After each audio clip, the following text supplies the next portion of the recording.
Hvala lepa za predstavitev. Ta predstavitev danes bo nekako sinteza raziskovalnega dela na področju na oddelku za lesarstvo, ki je potekalo v zadnjih letih ali pa desetletjih. Torej, jaz ne bi izgubljal časa o podnebnih spremembah, ker bo o tem že danes več povedanega, ampak podnebne spremembe prizadevajo velik spekter različnih dejavnikov. Eden od njih je povezan tudi z lesom. Nenazadnje smo v Sloveniji letos lani dobili tudi prve klimatske begunce. Jaz tudi prihajam iz ene od vasi, ki je bila med bolj prizadetimi zaradi poplav. Jaz sem bil na srečo na otoku, tako da sem se enkrat živel na otoku direkt doma. Torej, kar se pa tiče samih podnebnih sprememb, bomo pa osvetlili pa več dejavnikov. Eden od njih prvih je, kar zanima predvsem naše sodelavce iz lesne industrije, kaj bomo imeli na voljo v prihodnjih desetletjih. Industrijski razvojni cikli industrije so dolgi 30, 40, 50 let, torej v bistvu danes je treba vedeti, kaj bo, ali pa vsaj sumati, kaj bo na voljo, da se lahko pravilno ali pa ustrezno investira. In eno od pozornosti, ki mi posvečamo v zadnjem obdobju, je, da se osredotočamo predvsem na lastnosti tako imenovanih, mi temu rečemo, klimatskih zmagovalcev, climate winners. Enega je že danes omenil Dominik Vodnik, puhastih rast, tega smo že pogledali, drugega pa si bomo posvetili danes. Torej, te spremembe v gozdu, vpliv na dobavo, torej vpliv na dobavo lesa, na razpoložljivost lesa se danes v Sloveniji že dogaja. To so podatki Gozdarskega inštituta, delež smreke buke se že spreminja in ena od lesnih vrst, ki je bila identificirana kot možen klimatski zmagovalec, je Douglazia. Torej, tu je rodna vrsta, ki je prisotna v slovenskih gozdovih že več desetletij. Na območju Postojne in Celja smo vzorčili drevesa. Zanima nas je v prvi vrsti, kakšna je odpornost tega lesa. Torej, ve se, da je odpornost lesa na razkroj dreves, ki rastejo v Evropi, drugačna od odpornosti lesa dreves, ki rastejo v Ameriki. To se že ve. Kakšna je pa v Sloveniji? Slovenija je relativno južna, ni najbolj južna v Evropi, ampak je pa eden bolj južnih med tistimi državami, kjer so izvajali kakšnekoli raziskave. In zato nas je zanimalo, kakšna je odpornost tega lesa pri nas. Torej, kot sem že povedal, izolirali smo na 2 rastiščih. Za primerjavo so pa vključili še 2 referenčne lesne vrsti, les smreke pa macesta, tako kot se da lažje nekako primerjati s tem materialom. Opravili smo cel kup potem raziskav različnega spektra. Jaz bi se res osredotočil mogoče samo na odpornost, ker smo jo določili recimo relativno kompleksnim setom testov v skladu z modelom Alfeld, kot mu pravimo, kjer pa upošteva pravilo, da približno 60% odpornosti lahko pojasnimo s prisotnostjo biološko aktivnih spojin, kot so na primer ekstraktivi. 30% jo pojasnimo, mi temu rečemo z water performance, torej z interakcijami lesa in vode, in 10% pa ne znamo pojasniti. In na podlagi teh podatkov nam uspe izračunati faktorje. Faktor 1 pomeni, da je življenjska doba tega lesa na prostem enaka življenjske dobe smreke. Torej, smreka v lesu v Sloveniji na prostem propade po približno v Ljubljani 4-5 letih. Če ima neka lesna vrsta faktor 3, to pomeni, da zdrži 3-krat dlje kot smreka, torej pomeni, če ima macesen faktor 3, kot vidite tukaj, 3,4, to pomeni, da bo pri nas propadel zunaj po 12 letih. Pri Douglazii, pri jedrovini smo pa dosegali faktorje med 5 in 4, kar pomeni, da je ta odpornost tega materiala, vse, kar smo ga mi določili na več vrstah, to ni šlo samo za eno drevo, šlo za več dreves, boljša odpornost lesa macesna, in lahko pričakujemo, če bi ga uporabljali brez zaščite na prostem, bi zdržal recimo 4 do 5-krat dlje kot les smreke, kar je pa že relativno solidna cifra. Poleg tega nas je pa zanimalo, kaj je v Douglazii takega, da vpliva na to odpornost. Zato smo izvedli tudi kemijsko analizo, analizirali smo ekstraktive z accelerated extraction, torej potem pogledali sestavo teh ekstraktivov, predvsem z HPLC-ja. In opazili smo ta spekter ekstraktivov, v katere se ne bi spuščal prav podrobno, torej če bi koga zanimali, pa lahko pošljem članek. In ugotovili smo, da je v lesu kljub vsemu relativno veliko ekstraktivov, ki so relativno dobro biološko aktivni in tudi s tem lahko pojasnimo del samih lastnosti. Zdaj, poleg novih lesnih vrst moramo omeniti tukaj še eno stvar, da se tudi lastnosti obstoječih lesnih vrst spreminjajo. Torej, smreka, ki zraste danes, ni primerljiva s smreko, ki je zrasla pred desetletji in če koga zanima o tem, kaj več, danes je v Griznimo znano 17:30, govorimo ravno o tem, predvsem na primeru robinje. Ampak drugo vprašanje pa je tudi, kako pa klima vpliva na dinamiko razkroja lesa. Torej, več o tem je že danes Tjaša povedala in se ne bi tukaj, kar se tega tiče, pojavil glede sprememb klime. Ampak vpliv klime na dinamiko razkroja lesa pa mi praviloma pojasnjujemo s tako imenovanim Schaefferjevim klimatskim indeksom, ki ga razvija raziskovalec v ZDA in je funkcija poprečne mesečne temperature in poprečnega števila padavinskih dni.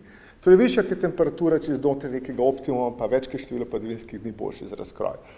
In kaj se iz arhiva ARSO smo pridobili nekaj podatkov, kjer so dovolj dolge časovne vrste teh podatkov in kaj smo dobili. Torej, višja je številka Schaefferjevega klimatskega indeksa, kako bi temu rekli, hitreje poteka razkroj.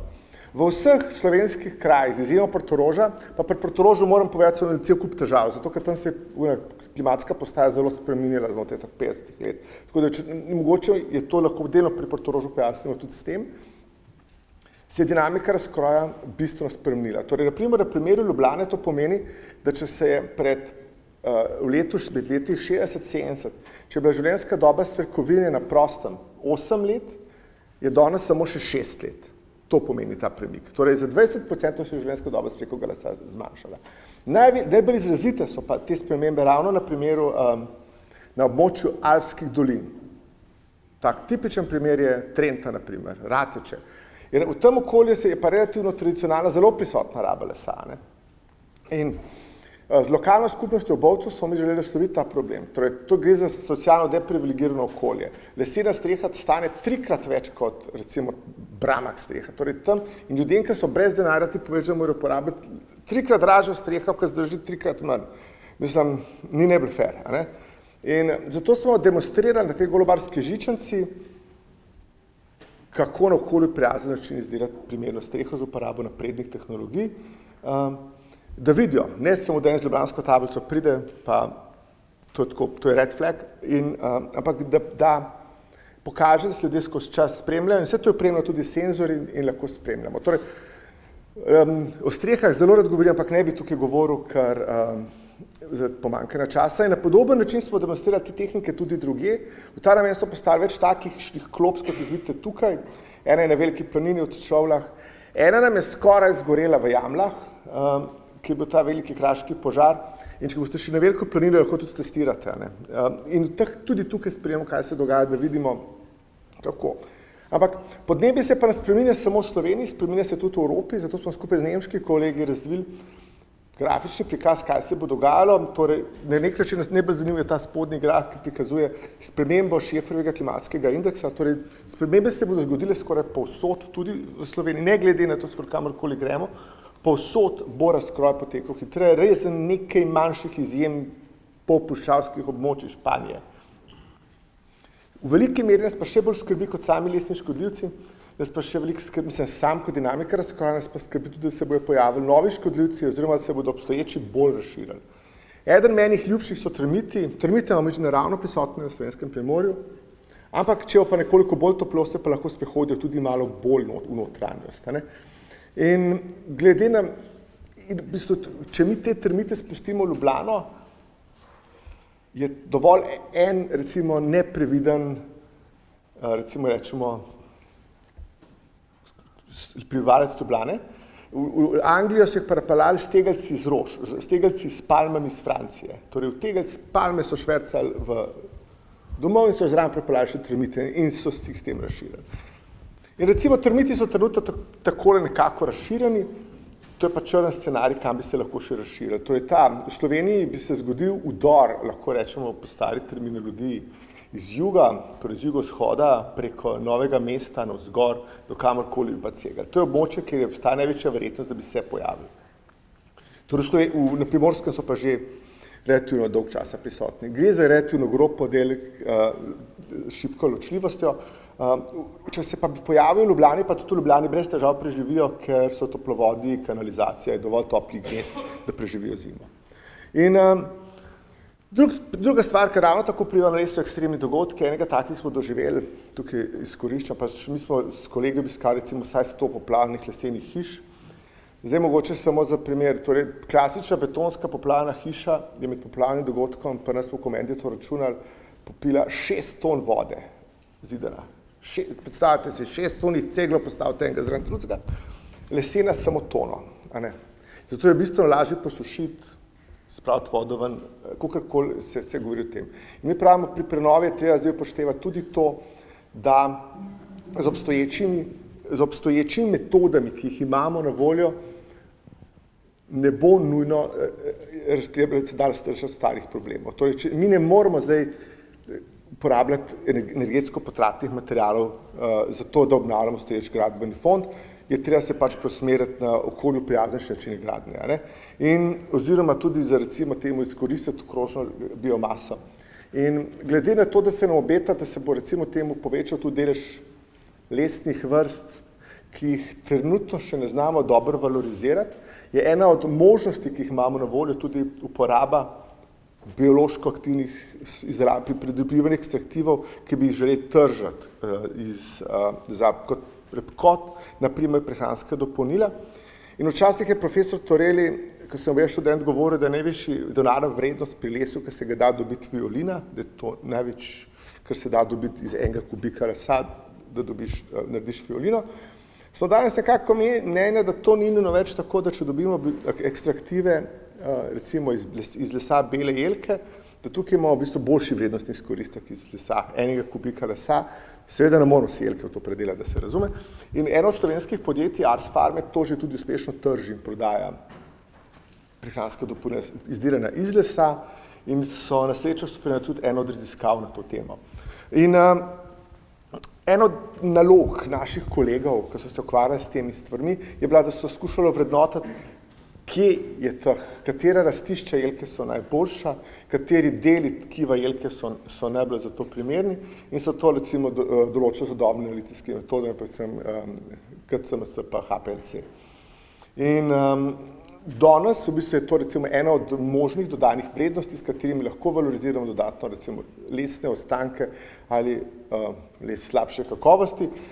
Ponuja se pa cel širok spekter možnosti, kako bi lahko ta les valorizirali, od izdelave recimo raznih impregnacijskih sredstev, pigmentov, prehranskih dopolnil, do nečesa še, kar mogoče niti ne poznamo. Zdaj, če zaključam, ko samo tako, da se podnebje spreminja, torej, da se les razkraja hitreje, kot se razkraja v preteklosti, spreminja se sestava lastnosti lesa, zato moramo uporabiti več znanja, če želimo recimo les uporabljati tudi vnaprej. In na koncu moram se zahvaliti seveda tudi številnim našim financerjem, ki so omogočili izvedbo teh raziskav, ne bi jih naštel posebej. Na koncu pa samo še ena reklama, včeraj se bo uspešno inštalirali nov kos opreme, ki smo ga dobili tudi ob velikodušni pomoči Biotehniške fakultete, hiperspektralno kamero, tako da če bi kdaj koga kaj zanimali, dobrodošli, da se oglasi.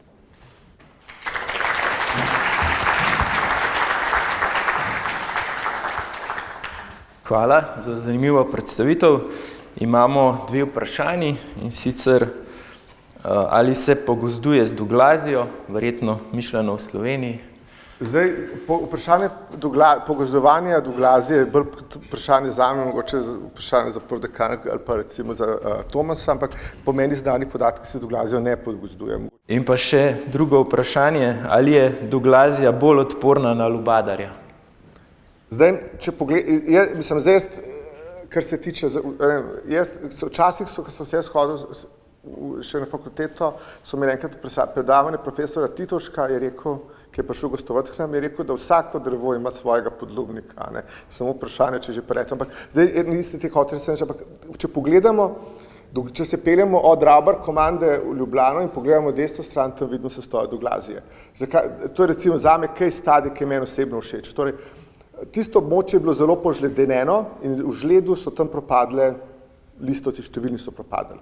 Potem je tam udaril lubadar, se je propadlo ogromno, je bila gradacija prisotna, so propadle smreke. Torej, v tem okolju je obstala Douglazija. Zdaj, zakaj je obstala, se jaz ne bi pred spuščal, pa ne pravim, da je to možno ekstrapolirati na ostala območja, ampak v nekaj preteklih katastrofalnih območjih se je dobro izkazala tako v Sloveniji, kot tudi v Evropi. Hvala. Mogoče še kakšno vprašanje iz publike? Sicer hvala.